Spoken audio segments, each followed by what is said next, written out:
Balancing rocks has helped me balance my life as well.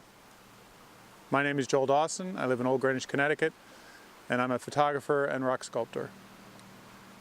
I first started balancing rocks when I was with my kids coming through Greenwich Point, right here at the point, and we used to just stack them so we could see how high we could build them.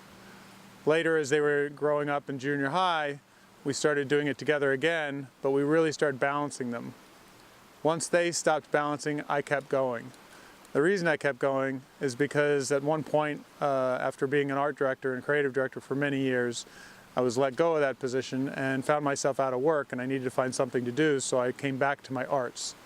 Coming back to my arts meant drawing and painting, but also rock sculpting. It gave me a chance to get out, get in nature, forget about everything else, and I started balancing rocks. When you're balancing stones or balancing rocks, your focus is so intense. You really don't even think about what's around you. You don't feel the cold on your hands or on the back of your head. You don't hear the people walking or jogging by. You don't hear the waves crashing or the birds chirping. You're really focused on what you're doing. But the second that that rock falls, the second that that balance is complete, you come back into the real world and everything goes away. So stone balancing is much more than just stacking rocks. It's really taking stones that you find and be able to counterbalance them. Use the one weight against the other weight. And each stone relies on another stone. So when you're balancing, once you get to the top stone, that's almost like the keystone that keeps everything together. They're very fragile, it is balanced, it's not just stacking. So when you do leave them, the wind will take them and blow them over, or a bird could land on it and knock it over, but Mother Nature usually brings the stones back to the ground as soon as high tide comes in. So a lot of people at the gallery shows I've had look at my rock photographs and they believe that is the art to them. For me, as the artist that's building the rock sculpture, the art is the moment that you're working on the sculpture, but truly the art is when you let go of the rock and the rocks stay. They really are truly balanced, and that moment is the moment that I get out of the art, that I get out of creating. And that's what I do it for, is because I like to create things. Whether it be rock balancing, gardening, yard, or work in my shed, I like creating something.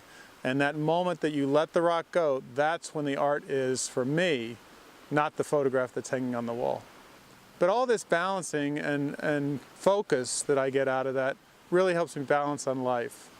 Once I started doing some of the rock sculptures, I was able to start selling postcards and selling prints and making art out of it.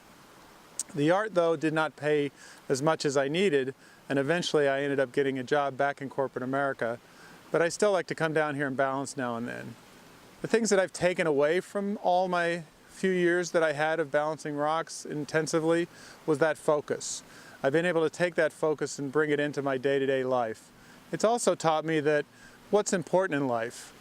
The main things that are important in life, obviously, are your family, your health, your children, your wife, and your friends.